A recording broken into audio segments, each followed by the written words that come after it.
मुलींनो, तुम्ही काल विचारलं की घड्याळावरून वेळ कशी ओळखायची. तर आता लक्ष द्या, आपण आज घड्याळ शिकणार आहोत.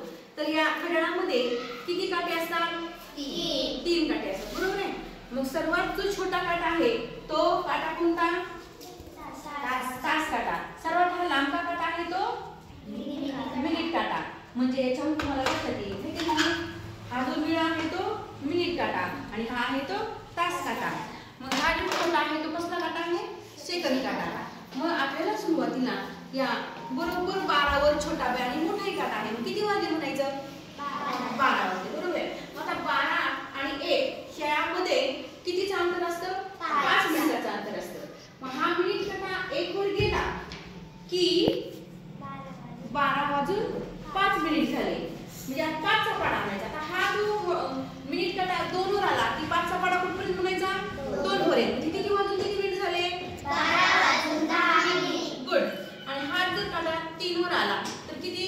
12 वाजून 15 मिनिट. 12 वाजून 15 मिनिट. हा जर मिनिट काटा 6 वर आला तर किती वाजले म्हणायचं? 12 वाजून 30 मिनिट. 12 वाजून 30 मिनिट. आणि हाच 9 वर आला तर 5 चा पाडा कुठपर्यंत म्हणायचा? 9 पर्यंत म्हणायचा. मग किती झाले मिनिट? 12 वाजून 45. गुड. आणि बरोबर हा 12 वर आला की मिनिट काटा 12 वर आला म्हणजे किती वाजले? 1 वाजले. करेक्ट. म्हणजे हा एक सर्कल पूर्ण झालं या मिनिट काट्याचं. म्हणजे हे 60 मिनिट किती मिनिटाचं झालं म्हणजे वर्तुळ? 60 मिनिट. म्हणजे 1 तास म्हणजे किती मिनिट? 60 मिनिट. आलं का लक्षात?